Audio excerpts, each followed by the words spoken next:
Mesdames, Messieurs, en tant que représentant du secteur de l'alimentation en détail, c'est avec un grand plaisir que je vous accueille dans les salons de l'Aveyron pour cette première journée de présentation et d'échange autour des travaux conduits par les 3 observatoires du secteur de l'alimentation.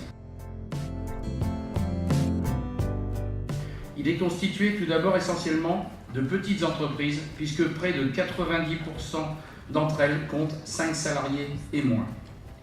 Ensuite, l'apprentissage y est particulièrement développé et il constitue une évidence, puisque 70 000 apprentis sont formés chaque année dans le secteur. Enfin, avec des entreprises réparties sur l'ensemble du territoire, il constitue un acteur essentiel de l'emploi et de l'animation dans ces territoires.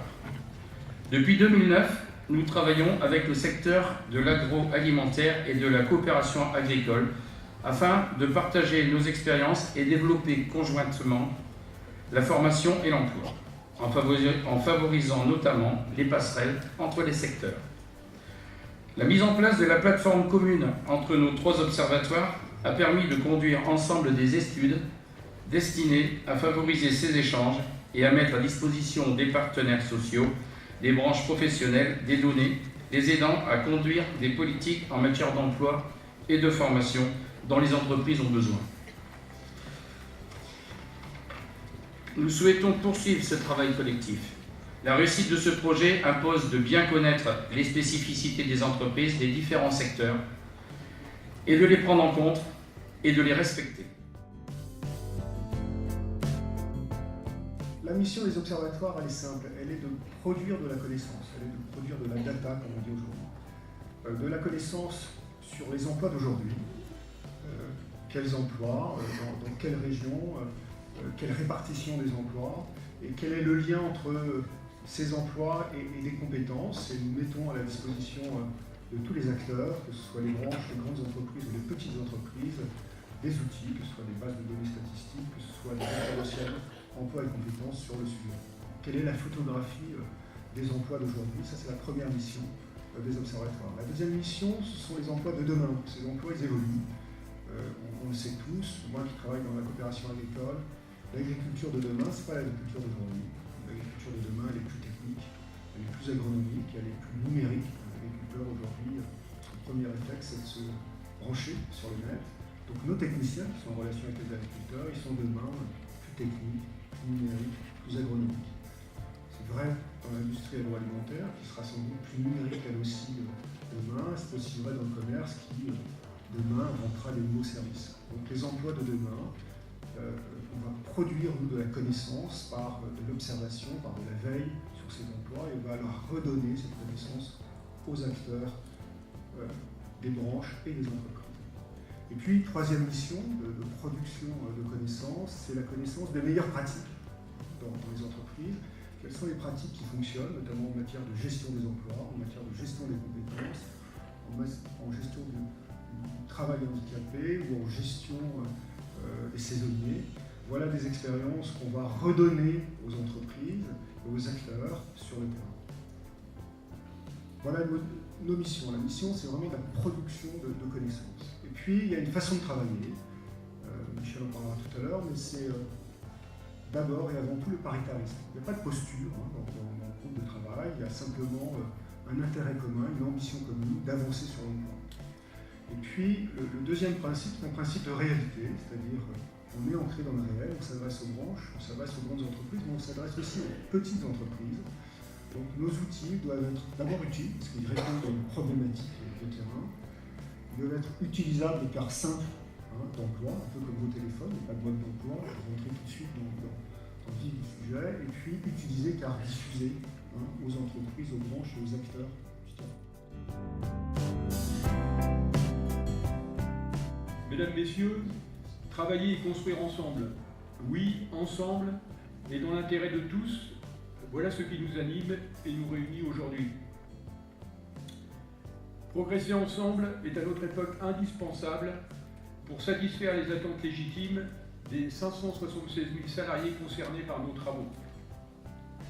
Notre priorité est bien sûr l'emploi.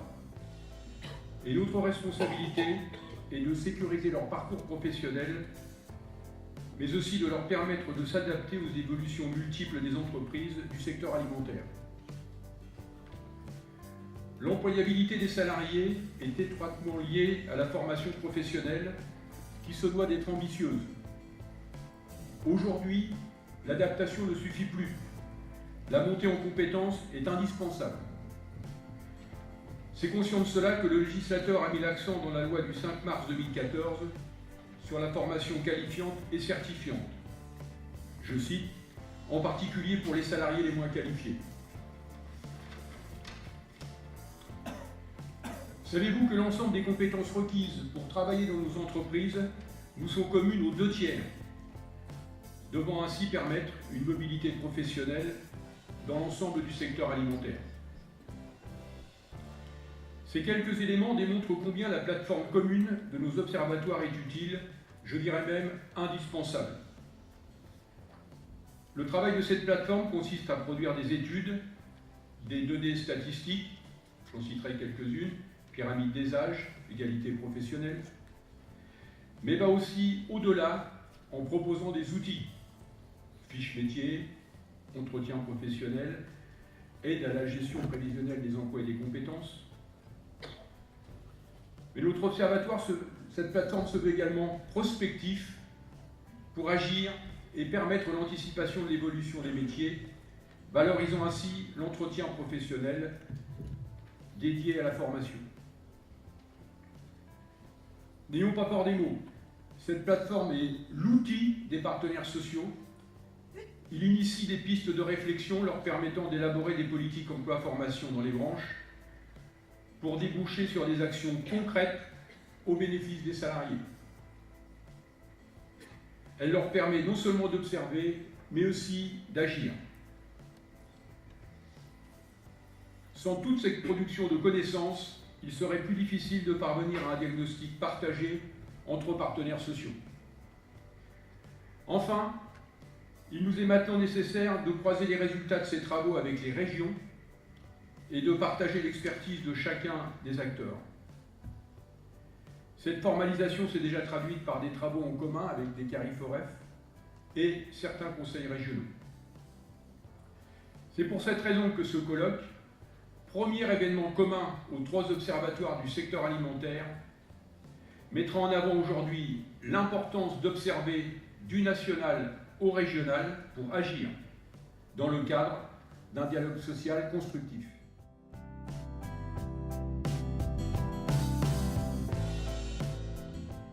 Sur l'évolution de l'humanité et de son régime alimentaire, avec des questions évidemment qui vous préoccupent telles qu'elles ont été mises rapidement en exergue par les 3 intervenants précédents.